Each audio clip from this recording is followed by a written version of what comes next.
Polymer chapter যেটা বইয়ের শেষের দিকে আছে অনেকেরই এখনও পড়া হয়নি, তাই যারা এবছর উচ্চ মাধ্যমিক পরীক্ষা দেবে এবং নভেম্বর মাসে টেস্ট পরীক্ষা দেবে তাদেরকে বলবো তোমরা এই প্রশ্নগুলো অবশ্যই টিউশনে শেষ না হলেও পড়ে যাবে টেস্ট পরীক্ষার জন্য।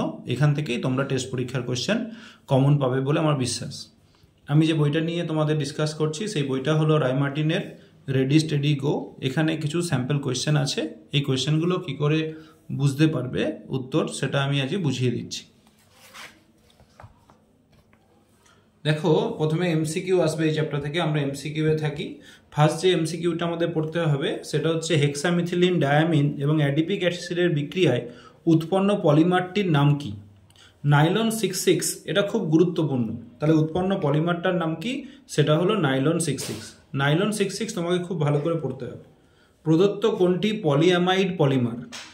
পলিঅ্যামাইড পলিমার সেটা হচ্ছে নাইলন, তার কারণ এখানে আমার অ্যামাইড বন্ধন হয় অনেকগুলো, দিয়ে পলিমার তৈরি হয়। এরকমই আরও প্রশ্ন থাকবে, পলিএস্টার কাকে বলে, পলিঅ্যামাইড কাকে বলে, এগুলো সব কন্ডেনসেশন পলিমারাইজেশনের বিভিন্ন ভাগ। প্রাকৃতিক রাবার নিজের কোন মনোমারের রৈখিক পলিমার? কোন মনোমারের রৈখিক পলিমার প্রাকৃতিক রাবার? অবশ্যই তোমাকে প্রাকৃতিক রাবার পড়তে হবে, সেটা হলো আমার 2-মিথাইল-1,3-বিউটাডাইন।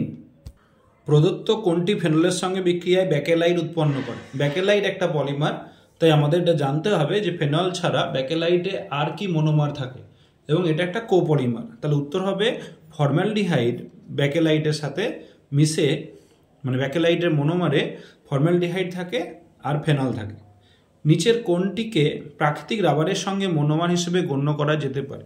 এখানে দেখো, প্রাকৃতিক রাবারের তোমার একটু আগে জিজ্ঞেস করেছিল মনোমারের নাম, এবার জিজ্ঞেস করছে যে সংকেত লেখা আছে কোনটা কারেক্ট সংকেত প্রাকৃতিক রাবারের, সেটা হচ্ছে বিয়েরটা, যাকে আমরা বললাম 2-মিথাইল-1,3-বিউটাডাইন। প্রাকৃতিক রাবার খুব ইম্পর্টেন্ট। প্রদত্তগুলির মধ্যে কোনটিতে আইসোপ্রিন মনোমারের একক হিসেবে উপস্থিত থাকে? তাহলে আইসোপ্রিন মনোমার মানে আবার প্রাকৃতিক রাবার। তাহলে প্রাকৃতিক রাবার থেকে দেখো তিনটে প্রশ্ন পেলাম। একটা হচ্ছে আইসোপ্রিন যে আমরা মনোমার পেলাম তার গঠন, সে আইসোপ্রিন যদি মনোমার হয় তাহলে পলিমার কোনটা, আবার আইসোপ্রিনের আইইউপিএসি নাম। পলিএস্টার পলিমারের উদাহরণ দাও। একটু আগে আমি বললাম পলিএস্টার, পলিঅ্যামাইড এগুলো খুব ইম্পর্টেন্ট। তাহলে পলিএস্টার হলো টেরিলিন, এটাকে বলা হয় পলিএস্টার। প্রদত্ত কোনটি জৈব বিয়োজনক্ষম পলিমার? বায়োডিগ্রেডেবল পলিমার কোনটি? তাহলে উত্তর হবে বায়োডিগ্রেডেবল পলিমার, সেটা হচ্ছে নাইলন 2, নাইলন 6। যদিও নাইলন বললেই আমাদের মাথাতে চলে আসে যে এটা নন বায়োডিগ্রেডেবল, কিন্তু নাইলন 2, নাইলন 6 এমন একটা কৃত্রিম পলিমার যেটা জৈব বিয়োজনক্ষম বা জৈব বিশ্লেষ্য পলিমার। প্রদত্ত কোনটি একটি প্রাকৃতিক পলিমার? Polyethylene, nylon, Terylene? বুঝতেই পারছি, তাহলে অপশন হবে সি, প্রোটিন।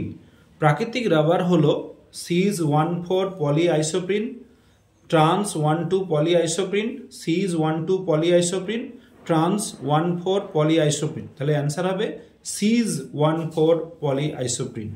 প্রাকৃতিক রাবারের প্রশ্ন কিন্তু অনেকগুলো আমরা পাচ্ছি, তাই খুব ভালো করে প্রাকৃতিক রাবারের মনোমার, মনোমারের গঠন এগুলো আমরা পড়ে নেব। বায়োডিগ্রেডেবল পলিমারটি হলো, এখানে 4টি পলিমার দেওয়া হয়েছে, এর মধ্যে বলেছে কোনটি বায়োডিগ্রেডেবল পলিমার? স্টার্চ, যেহেতু এটা আমরা জানি বায়োডিগ্রেডেবল। সেলুলোজ, এটাও বায়োডিগ্রেডেবল। আর কৃত্রিম পলিমার PHBV, এটাও কিন্তু বায়োডিগ্রেডেবল। অর্থাৎ আমার উত্তর হবে সবকটি বায়োডিগ্রেডেবল। অনেক সময় এরকম প্রশ্ন আসে যে এগুলোর মধ্যে A আর C দুটি বায়োডিগ্রেডেবল, তুমি হয়তো এটাকে বায়োডিগ্রেডেবল পেলে টিক দিয়ে দিলে, কিন্তু পুরো প্রশ্নটা পড়লে না। পুরো প্রশ্ন পড়ে দেখলে যে এও বায়োডিগ্রেডেবল, সিও বায়োডিগ্রেডেবল, তাই পুরো প্রশ্ন খুব ভালো করে পড়তে হবে। প্রদত্ত কোনটি হোমোপলিমার? তাহলে হোমোপলিমার মানে হচ্ছে আমার একটাই মনোমার থাকবে, তাহলে অ্যান্সার হবে PVC, সেটা হোমোপলিমার। কেন? বুনা N, SBr এগুলো আমার কোপলিমার। পলিঅ্যাক্রাইলোনাইট্রাইলকে কি বলে? তাহলে তার নাম অরলন। অরলন হলো পলিঅ্যাক্রাইলোনাইট্রাইল, প্যান। একটি প্রাকৃতিক জৈব পলিমারের উদাহরণ দাও। তাহলে প্রাকৃতিক জৈব পলিমার মানে বুঝতেই পারছি নাইলন, টেপলন, নিওপ্রিন এগুলো সব কৃত্রিম, তাহলে DNA হলো প্রাকৃতিক জৈব পলিমার। প্রদত্ত কোনটি প্রাকৃতিক পলিমার? তাহলে উত্তর হবে সেলুলোজ। তাহলে প্রাকৃতিক পলিমারে আমরা যে বায়োমলিকুলসগুলো পড়েছি সেগুলো আসতে পারে, বা এমন কিছু কৃত্রিম পলিমার আসতে পারে যেগুলো জৈব বিশ্লেষ্য। তখন জৈব বিশ্লেষ্য বা প্রাকৃতিক নিয়ে আমাদের প্রশ্ন প্রায়ই পাওয়া যায়। প্রদত্ত কোন যৌগগুলির মধ্যে বিক্রিয়ায় ব্যাকেলাইট যেটি একটি থার্মোসেটিং পলিমার উৎপন্ন হয়? তাহলে ফর্মালডিহাইড আমরা একটু পেলাম, কিন্তু NaOH নয়। Phenol, chloroform, phenol, methanal, urea, aniline. তাহলে দেখো মিথানেলকে এমনভাবে লিখেছে যেন তোমরা ভাববে যে এটা মিথানল, তাই মিথানল নয়, এটা মিথানেল, অর্থাৎ ফর্মালডিহাইড। তাহলে অ্যান্সার হবে phenol formaldehyde, that is phenol and methanal, C option. Neoprene হলো একটি গুরুত্বপূর্ণ সংশ্লেষিত রাবার যেটি তৈরি হয়। নিওপ্রিন একটি সংশ্লেষিত রাবার কোন মনোমার থেকে তৈরি হয়? উত্তর হচ্ছে ক্লোরোপ্রিনের পলিমারাইজেশনে নিওপ্রিন তৈরি হয়। ওই যে আমরা আইসোপ্রিন পড়েছিলাম সেরকম ক্লোরোপ্রিন। তাই আইসোপ্রিন ক্লোরোপ্রিনের গঠন খুব ভালো করে দেখে নেবে, তাহলে দেখবে তোমরা নিওপ্রিন পাবে। PHV সম্পর্কে কোন প্রদত্ত তথ্যটি ভুল? এর মনোমার হলো 3-হাইড্রক্সি বিউটানোইক অ্যাসিড আর 3-হাইড্রক্সি পেন্টানোইক অ্যাসিড।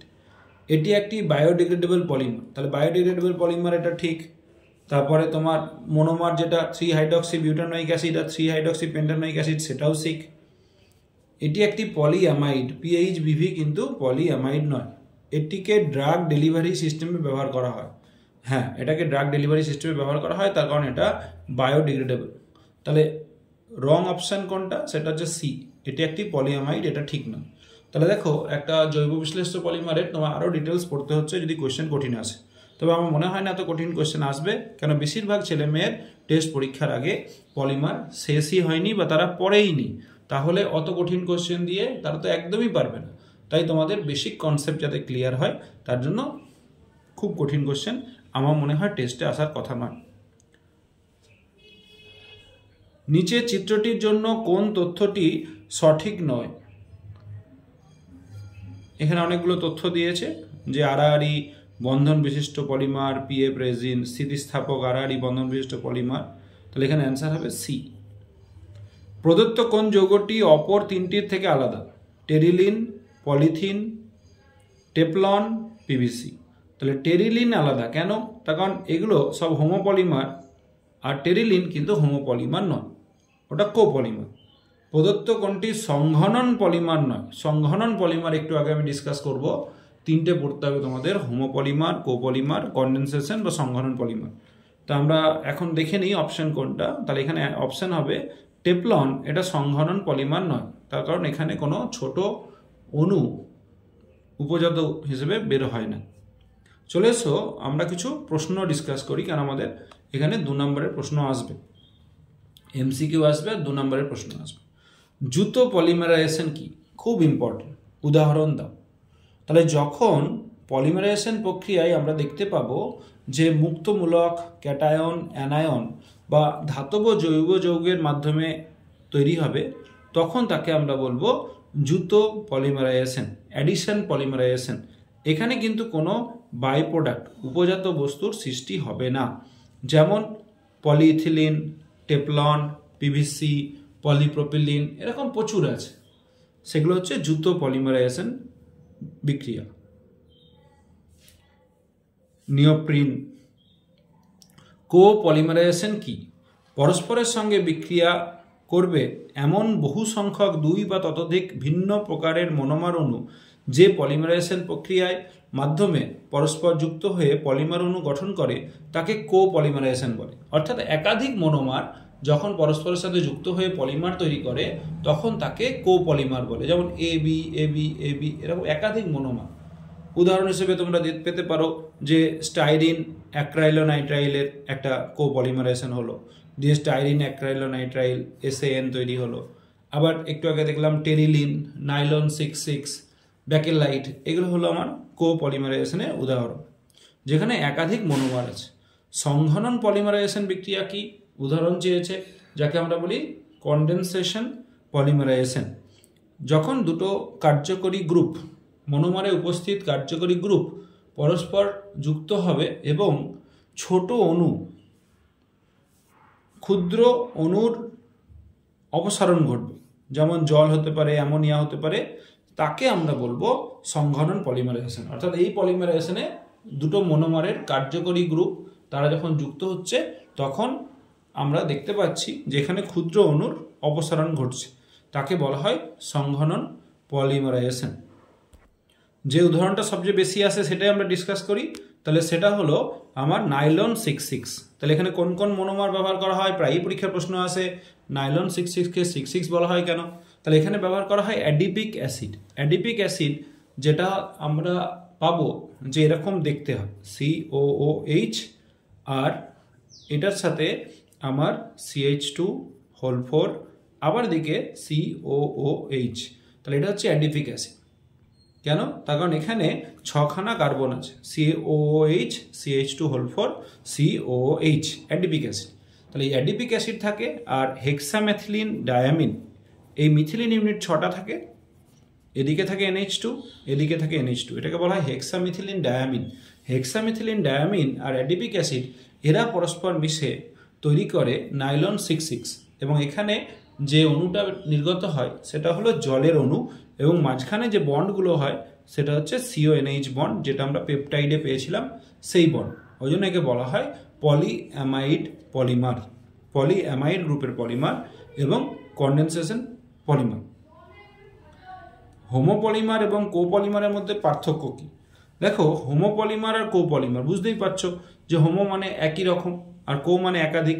তাহলে হোমোপলিমারে পলিমার অণুর শৃঙ্খল একই প্রকারের মনোমার দিয়ে তৈরি হবে, কোপলিমারে পলিমার অণুর শৃঙ্খল ভিন্ন মনোমার দিয়ে তৈরি হবে। হোমোপলিমারে একটি মাত্র পুনরাবৃত্তি একক বর্তমান থাকবে, এখানে বেশি পুনরাবৃত্তি একক বর্তমান থাকবে, যেমন পলিথিন, PVC, এখানে যেমন বুনা N, বুনা S ইত্যাদি হলো আমার কোপলিমার। থার্মোসেটিং, থার্মোপ্লাস্টিক পলিমার প্রায়ই পরীক্ষার প্রশ্ন আসে। থার্মোসেটিংটা আমরা একটু পড়ার চেষ্টা করি। প্রধানত সমযোজী বন্ধনে আবদ্ধ ত্রিমাত্রিক গঠনের দৃঢ়, কঠিন ও ভঙ্গুর প্রকৃতির পলিমারই হলো থার্মোসেটিং প্লাস্টিক। এগুলোকে কোনো দ্রাবকেই দ্রবীভূত হয় না। পলিমার শৃঙ্খলগুলির মধ্যে আড়াআড়ি, যাকে ইংরেজিতে বলে ক্রস লিঙ্কিং, বন্ধন থাকার ফলে এরা অত্যন্ত কঠিন হয় এবং অগলনীয় প্রকৃতির হয়, যেমন ইপক্সি রেজিন। তাই থার্মোসেটিং পলিমারকে আমরা যদি একবার গলিয়ে ফেলি আর আমরা ঠান্ডা করে ওই পলিমারকে মানে বারবার গরম করব, ঠান্ডা করব, সেটা এখানে সম্ভব হবে না। তখন গলে যাওয়ার পর সে আর নতুন করে ওই পলিমার তৈরি হবে না, তার ক্রস লিঙ্কিংগুলো ভেঙে যাবে। নাইলন 66 কি? নাইলন 66 এর গঠন সংযুক্তি লেখো। নাইলন 66 এ নামে 66 সংখ্যাটি ব্যবহৃত হয় কেন? অলরেডি ডিসকাস হয়ে গেল। এক বছর প্রশ্ন এসেছিল, এই স্ট্রাকচার এঁকে দিয়েছিল, বলেছিল এটা কোন পলিমার। তাহলে তোমাকে এখানে বুঝতে হবে যে এটা অ্যাডিপিক অ্যাসিড, এটা হেক্সামিথিলিন ডায়ামিন, অর্থাৎ এইটা অ্যামাইড বন্ড, তাহলে নিশ্চয়ই এটা নাইলন 66। নাইলন 66 এর 66 কথাটির তাৎপর্য কি? এখানে অ্যাডিপিক অ্যাসিডেও 6টি কার্বন আছে এবং হেক্সামিথিলিন ডায়ামিনেও 6টি কার্বন আছে, তাই একে বলা হয় নাইলন 66। এছাড়াও আরেকটা হয় নাইলন 6, সেটা একটু কঠিন প্রশ্ন এলে আসে, ওটা তোমরা এখনই টেস্টের আগে পড়তে হবে না, তোমরা পরে অবশ্যই পড়বে। টেরিলিন মনোমারের একক দুটি কি কি?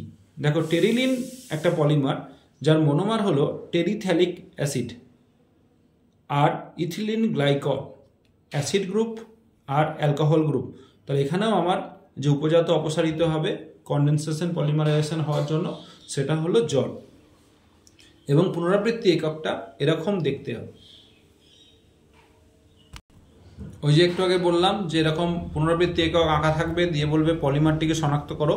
তাহলে এই পলিমারটি আর কিছুই নয়, এই পলিমারটি হলো নাইলন 66। ব্যাকেলাইট কি? ব্যাকেলাইট হলো ফর্মালডিহাইড ফেনলের কন্ডেনসেশন পলিমারাইজেশনে উৎপন্ন একটি আড়াআড়ি ক্রস লিঙ্কিং বন্ধন বিশিষ্ট থার্মোসেটিং পলিমার। তাহলে পরীক্ষার প্রশ্ন আসতে পারে নিচের কোনটি থার্মোসেটিং পলিমার?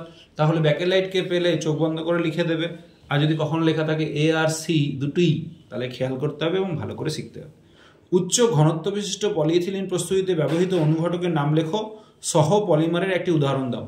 তাহলে এখানে যে অনুঘটকটা ইউজ হয় তাকে বলে জিগলার নাটা ক্যাটালিস্ট। জিগলার নাটা অনুঘটক একটি সহ পলিমারের নাম 1,3-বিউটাডাইন আর স্টাইরিনের মধ্যে তৈরি বুনা S। তাহলে বুনা S এর মনোমারও শিখে গেলাম, 1,3-বিউটাডাইন আর স্টাইরিন। জিগলার নাটা অনুঘটক কি? এটির একটি ব্যবহার লেখো। তাহলে খুব ইম্পর্টেন্ট প্রশ্ন, এটা হচ্ছে ট্রাই ইথাইল অ্যালুমিনিয়াম, অ্যালুমিনিয়ামের ভ্যালেন্সি 3, তাহলে Al(C2H5)3, এবং টাইটেনিয়াম টেট্রাক্লোরাইড TiCl4 আরেকটা করা যায় ডাইথাইল অ্যালুমিনিয়াম ক্লোরাইড, অ্যালুমিনিয়ামের মধ্যে একটা ক্লোরিন নিয়ে চলে এলাম এবং টাইটেনিয়াম ট্রাইক্লোরাইড নিলাম। তাহলে দুভাবে এক্সপ্রেস করা যেতে পারে, একটা হচ্ছে ইথাইল গ্রুপ 3টে অ্যালুমিনিয়ামের সাথে, টাইটেনিয়ামের সাথে 4টে ক্লোরিন, আরেকটা 4টে ক্লোরিন লাগবেই, অ্যালুমিনিয়ামের সাথে 1টি ক্লোরিন এবং 2টি ইথাইল, আর টাইটেনিয়ামের সাথে 3টে ক্লোরিন। এই দুটোকেই বলা হয় জিগলার নাটা অনুঘটক। উচ্চ তাপমাত্রায় এবং নিম্ন চাপে উচ্চ ঘনত্ব বিশিষ্ট পলিইথিলিন উৎপাদনের ক্ষেত্রে এই অনুঘটক ব্যবহার করা হয়। ব্যাকেলাইট, টেফলন, পিভিসির একটি গুরুত্বপূর্ণ ব্যবহার লেখো। তাহলে সবগুলোই বার্নিশ প্রস্তুতিতে ব্যাকেলাইট ব্যবহার করা হয়, টেফলন নেল পালিশ প্রস্তুতিতে ব্যবহার করা হয়, আর পিভিসি তো আমরা জানি জলের ট্যাঙ্ক, পাইপ ইত্যাদি প্রস্তুতিতে ব্যবহৃত হয়। ড্যাক্রন এর মনোমার এককগুলি উল্লেখ করো। তাহলে দেখো, এই যে তুমি টেরিলিন পড়েছিলে না, সেই টেরিলিন আর ড্যাক্রন এটা কিন্তু একই। ড্যাক্রন মনোমার হলো টেরিথ্যালিক অ্যাসিড আর ইথিলিন গ্লাইকল। এগুলো বাজারে বিভিন্ন নামে বিক্রি হয়, তাই আমাকে সব নামগুলো বুঝতে হবে যে ড্যাক্রন, টেরিলিন এগুলো সব সেম জিনিস। কি কাজে লাগে? জামা কাপড় তৈরিতে কাজে লাগে টেরিলিন বা ড্যাক্রন, সিসি, কোটো, জলের বোতল ইত্যাদি তৈরি করতে কাজে লাগে। এসবিআর কি? Zinc oxide, sulphur, magnesium oxide, silicon, এইগুলির মধ্যে কোনটি দিয়ে প্রাকৃতিক রাবারের ভালকানাইজেশন করা হয়? ভালকানাইজেশন খুব ইম্পর্টেন্ট, ভালকানাইজেশন 2024-এ কোয়েশ্চেন এসে গেছে, তাও পড়তে হবে। সালফার দিয়ে রাবারের ভালকানাইজেশন করা হয়। ভালকানাইজেশন করলে কি হয়? ভালকানাইজেশন করলে নমনীয় বেশি প্রসারণশীল রাবার, সেটাকে আমরা কি করি যে বেশি নমনীয় রাবারটাকে আমরা কম নমনীয় অথচ বেশি প্রসারণশীল রাবারে কনভার্ট করি। বেশি নমনীয়টাকে একটু শক্ত করি আর প্রসারণশীলতাটা বাড়াই, তাকে বলা হয় ভালকানাইজেশন। এবং এই সালফার পরমাণুগুলো ক্রস লিঙ্কের কাজ করে এবং যেগুলো প্রাকৃতিক রাবারের চেনগুলো রয়েছে সেই চেনগুলোকে, মনে করো এগুলো প্রাকৃতিক রাবারের চেন রয়েছে, এগুলোকে সালফার কি করে? ক্রস লিঙ্ক করে। সালফার ক্রস লিঙ্ক, এভাবে ক্রস লিঙ্ক করে, ক্রস লিঙ্ক করে একে ধরে নেয়। তাহলে এসবিআর বা বুনা এস কি? তাহলে বুনা এস, বুনা এন খুব ইম্পর্টেন্ট, খুব ভালো করে পড়বে। স্টাইরিন আর বিউটাডাইনের কোপলিমার, সেটা হচ্ছে এসবিআর বা বুনা এস। এসবিআর মূলত গাড়ির টায়ার তৈরিতে ব্যবহার করা হয় আর সালফার দিয়ে ভালকানাইজেশন করা হয়। এরপরের প্রশ্ন উত্তর। বুনা এস মনোমারের সংকেত সহ নাম লেখো। তাহলে বুনা এস এর সংকেত সহ নাম লিখতে দিয়েছে। তাহলে বুনা এস বিউটাডাইন আমরা সবাই জানি, 1,3 বিউটাডাইন। আর স্টাইরিন এটাও আমরা শিখেছি যে বেঞ্জিনিং ওপরে CH11 CH2 স্টাইরিন। তাহলে এই দুটো মনোমারের যে পলিমার তাকে বলা হয় বুনা এস। আর অ্যাক্রাইলোনাইট্রাইল, মানে এখানে বেঞ্জিনিং না থেকে CN থাকবে আর বিউটাডাইন থাকবে, তার নাম বুনা এন। ভালকানাইজেশন কি, এটি করা হয় কেন? এবছর এসে গেছে উচ্চ মাধ্যমিকে, তাও যেহেতু অনেকেই ভিডিওটা দেখো শেখার জন্য, তাই আমি বলে দিচ্ছি। যে পদ্ধতিতে বেশি নমনীয় রাবারকে কম নমনীয় অথচ বেশি প্রসারণশীল রাবারে পরিণত করা হয় তাকে ভালকানাইজেশন বলে। ভালকানাইজেশন করার ফলে কি হয়? রাবারের স্থিতিস্থাপক ধর্ম বৃদ্ধি পায়, রবার অনেক বেশি ঘর্ষণ রোধী এবং তাপ সহনশীল হয়, রবার শক্তিশালী হয়, টান শক্তি বৃদ্ধি পায়। অর্থাৎ রাবার ব্যান্ড সেও রাবার, গাড়ির টায়ার সেও রাবার, আবার ব্যাটারির কেস সেও হয়তো রাবার। তাহলে এরকমভাবে 3টে রাবার 3 রকম হলো কি করে? একটা রাবার খুব নরম, একটা রাবার শক্ত। অর্থাৎ আমরা এখানে বুঝতে পারলাম যে প্রাকৃতিক রাবারের মধ্যে সালফারকে আমরা যে রেশিওতে মেশাবো তার উপর নির্ভর করবে আমার সেই রাবারটা কতটা শক্ত হবে। অর্থাৎ নমনীয় দ্বারা আমরা সালফার মিশিয়ে অ্যাডজাস্ট করব, কখনো বাড়াবো কখনো কমাবো। লাস্ট প্রশ্ন, বাট সবচেয়ে ইম্পর্টেন্ট প্রশ্ন, সেটা হচ্ছে বায়োডিগ্রেডেবল পলিমার কি? এর একটা উদাহরণ দাও।